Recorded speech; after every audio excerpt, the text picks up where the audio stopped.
قتل کے فراق میں گھوم رہے ہیں, شراب کے جام بک رہے ہیں, اور اس میں کھلے عام مسلمانوں کے بیچ چل رہی ہے. تم سمجھتے ہو کہ تمہارا کوئی تعاون کرے گا؟ جب تم خود اپنے نہیں ہو تو دوسرا تمہارا کیوں ہو؟ ان بچوں کو داخل کرو. جو بچہ حافظ بننا چاہتا ہے اسے حافظ بنا دو, جو قاری بننا چاہتا ہے اسے قاری بنا دو. اللہ تعالیٰ نے چن رکھا ہے, جو بچہ مفتی بننا چاہتا ہے اسے بنا دو, اور جس کا ذہن اس طرف نہیں چلتا تم سب کو تھوڑی بنا دو گے کہ سب کو پکڑ کر کے مولوی بنا دو. یہ الگ الگ صلاحیتیں ہوتی ہیں, ہر ایک کا کوئی فن کا ماہر نہیں ہوتا. تم پڑھتے ہو کہ اسکولوں میں کوئی میتھ کا ماہر ہے, تو کوئی سائنس کا ماہر ہے, تو کوئی فزکس کا ماہر ہے. سب ایک جیسے نہیں ہوتے. میں نے بھی اسکول میں پڑھا ہے مگر مجھ سے آرٹ بنانا کبھی نہیں آئی. تیرا نقش بنانا آئے ہی نہیں. آم بنا کر لاؤ تو والد سے بنوا کر لے جا رہا ہوں, آیا ہی نہیں آرٹ بنانا مجھے کبھی. لیکن میتھمیٹکس میں میرے 100% نمبر آتے تھے, وہ میرا اچھا تھا. کہاں سے لاؤ گے پھر؟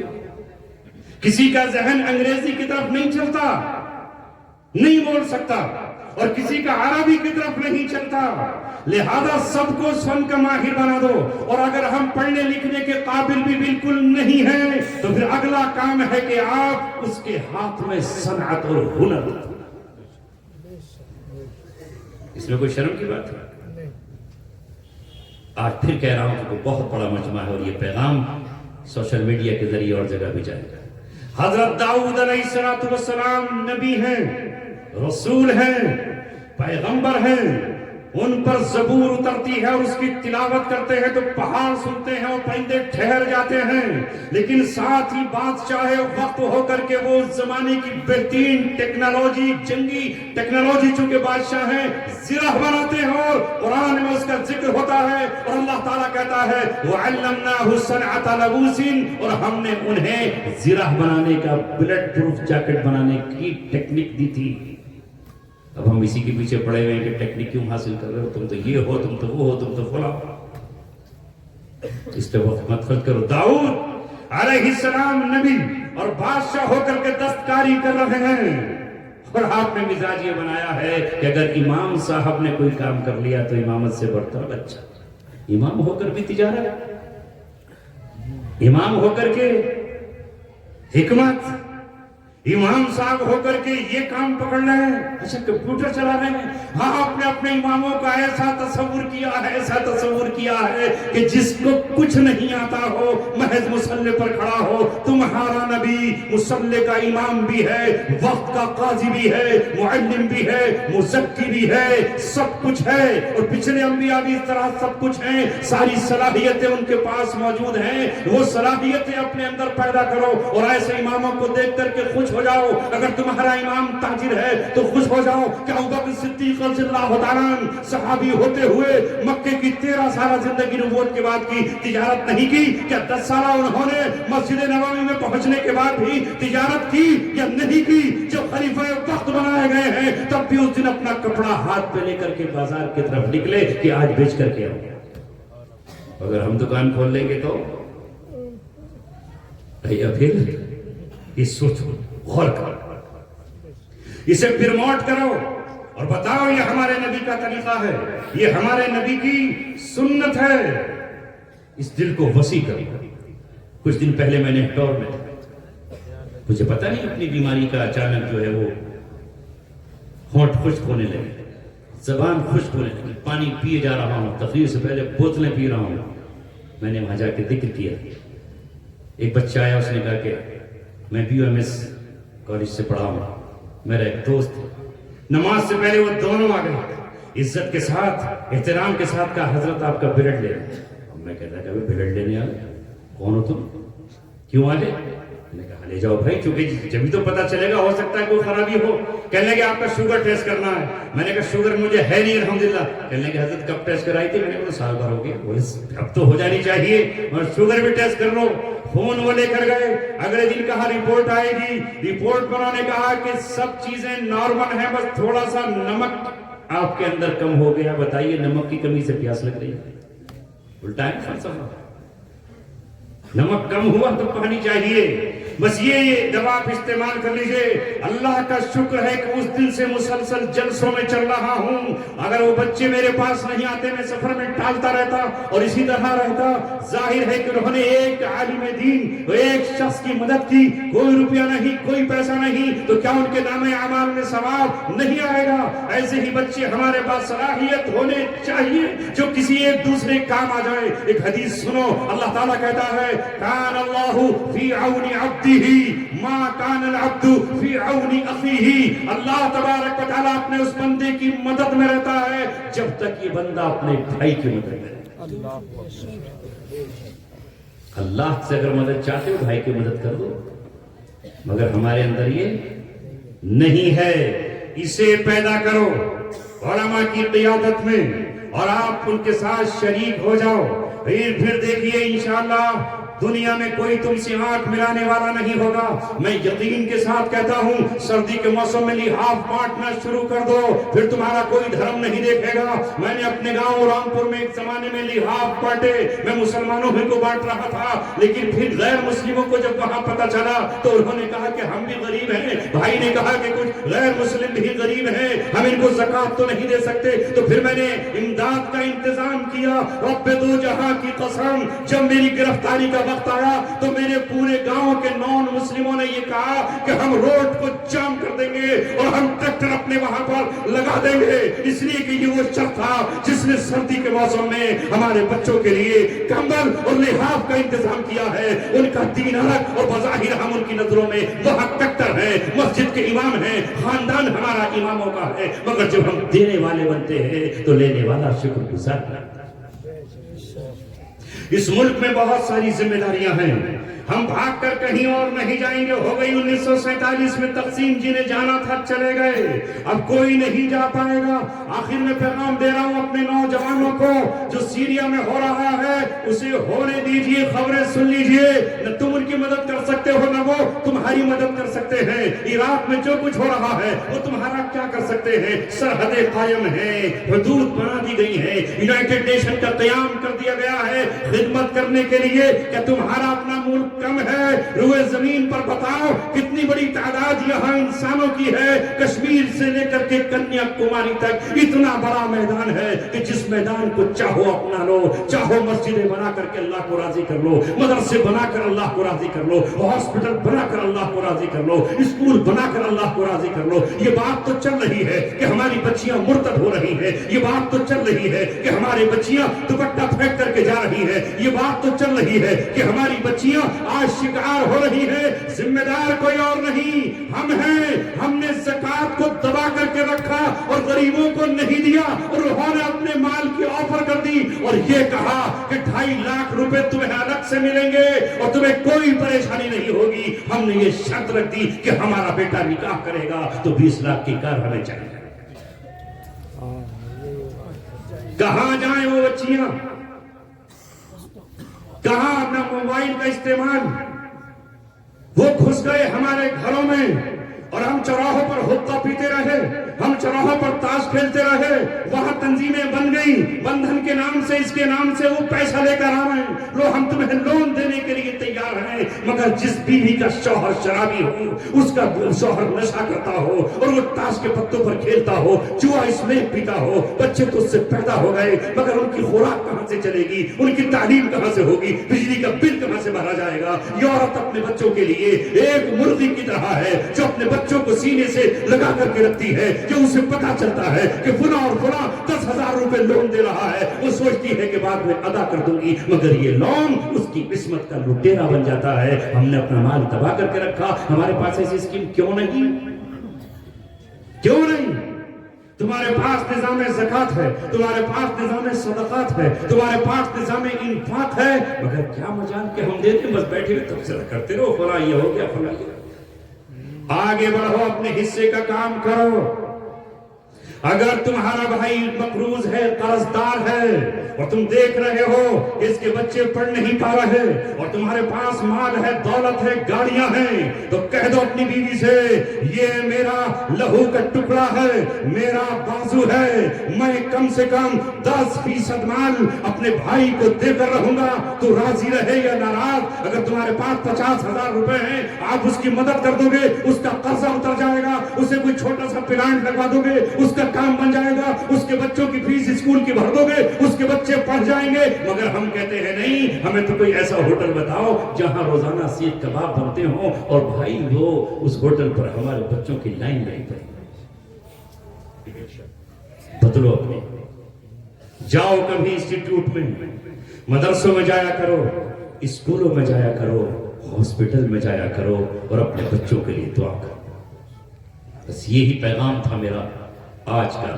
اور اخیر میں ایک بات آپ سے یہ اپیل کرتا ہوں کہ موبائل بہت قیمتی چیز بھی ہے، اس کی مخالفت بھی ہم نہیں کر سکتے، اور اس سائنس کی دشمنی کرتے کرتے ہم دنیا میں جی بھی نہیں سکتے۔ اس کا اچھا استعمال کرو، صحیح استعمال کر لو، خنجر آپ کے ہاتھ میں ہے، صحیح استعمال کر لو، سبزی کاٹ لو، آلو چھیل لو، سیب کے اوپر کا چھلکا اتار دو، لیکن اسی اگر خنجر کو آپ نے استعمال کر لیا اپنے ہی پیٹ میں بھونکنے کے لیے، تو پھر کیا ہوگا؟ یہ نہیں کہہ سکتے کہ چاقو کو چھوڑ دیا جائے اور آج سے چاقو کا کاروبار بند کر دیا جائے۔ ضرورت ہے اس کی۔ مرغا کیسے ذبح ہوگا؟ بکرا کیسے ذبح ہوگا؟ بھینس کیسے ذبح ہوگی؟ لہذا یہ موبائل بہت اچھی چیز ہے، لیکن خطرناک بھی ہے۔ اگر اس نے آپ نے اس کو غلط استعمال کیا تو دنیا بھی تباہ اور آخرت بھی تباہ ہو جائے گی۔ بس اس سے بچ جانا ہے۔ اور بچ کیوں نہیں جاتے؟ بچتے ہیں نا، بریک تو گاڑی چلاتے ہو تو لگانا ہی پڑتا ہے، تو چلتے میں چلے جاؤ، ہٹ نہیں رہا تو کچل دو، روکنا پڑے گا نا بریک۔ خواہشات پر بھی بریک لگتا ہے کہ نہیں؟ اسی طرح موبائل پر نوجوانوں بریک لگاؤ اور سائیڈ ہو کر کے نکل جاؤ۔ اور کوئی ان نون پرسن اگر آپ سے چیٹنگ کرتا ہے اور آپ سے گفتگو کرتا ہے یا آپ کو پھنسانے کی کوشش کرتا ہے، اس کے جذبات میں نہیں آنا۔ کوئی اگر رہبر تم سے کچھ کہہ رہا ہے جسے تم رہبر سمجھ رہے ہو، تو پہلے تولو، جو بھی بات ہوئی تھی تولو پہلے اسے، اور پھر دیکھو کہ یہ رہبر کہاں ہے۔ خود مت نکلو، سب سے بڑا رہبر تمہارا باپ ہے، سب سے بڑی رہنما تمہاری ماں ہے۔ ہر اعتبار سے پہلے اپنے ماں کو 100 بار سوچو۔ اگر جذبات میں آ کر کے تو قید خانوں میں چلا گیا تو پھر تیری ماں کا کون دیکھے؟ دیکھا بھی سنبھل کا ایک نوجوان علی مرزا صاحب سے پوچھ رہا ہے مسئلہ۔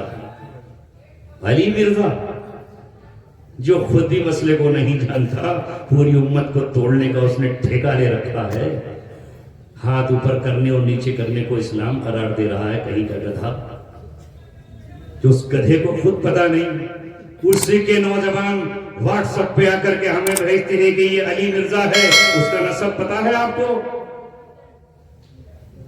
کیا ہے وہ؟ ثابت النسب ہے یا نہیں؟ کہاں بیٹھا؟ اس سے ہمیں کیا لینا دینا؟ اس سے نوجوان مسئلہ پوچھ رہا ہے کہ بتائیے صاحب سنبھل میں یہ ہوا، آپ مسئلہ بتائیے۔ اس کو کیا پتا؟ یہاں پتا چلا کہ وہ چیٹنگ ریکارڈ ہو گئی، جیل میں۔ سنا نا؟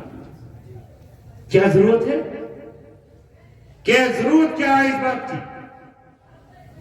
سی اے کے موقع پر نوجوان جذباتی ہو کر کے نکل گئے۔ میں اس وقت یہاں نہیں تھا۔ ہمارے شہر رامپور میں بھی سب اپنے گھروں میں ہیں، جنہیں لیڈر کہا جاتا ہے وہ اپنے گھروں میں ایئر کنڈیشن کمروں بیٹھے ہیں۔ نوجوان نکل گئے، علماء بھی اندر رہے کہ پتہ نہیں کیا ہو جائے گا، اور جب نوجوان نکلے تو کسی کا قتل ہو گیا، اور یہ جب اس کی لاش گھر پہنچی تو بہن کا انتقال ہو گیا، ماں سر پکڑ کے رہ گئی، کمانے والا کوئی نہیں رہا، اور آج کوئی پوچھنے والا بھی نہیں ہے تو اس جیل میں ہیں، اور کتنے نوجوان وہاں جیل پر لگے ہوئے ہیں۔ کوئی ضرورت نہیں، اگر کوئی وقت آئے گا تو پوری قوم پر آئے گا، اور انشاءاللہ ایسا وقت نہیں آئے گا۔ اللہ تبارک و تعالیٰ کو راضی کر لو۔ جب اللہ تبارک و تعالیٰ تم سے راضی ہو جائے گا تو سب کچھ اللہ تبارک و تعالیٰ کرنے پر قادر ہے۔ وہ سانپ کا زہر نکال سکتا ہے، وہ شیر کو تمہارا دوست بنا سکتا ہے۔ اللہ تبارک و تعالیٰ نے خود قرآن میں کہا ہے کہ تم اپنے حصے کا کام کرتے چلے جاؤ. اگر تم کام کرو گے تو یہ ہماری ذمہ داری ہے کہ تمہارا سخت ترین دشمن بھی تمہارا دوست بن سکتا ہے. تمہارا کام ہے اللہ تبارک و تعالیٰ کو پکارنا. نوجوانوں جذبات میں مت آؤ.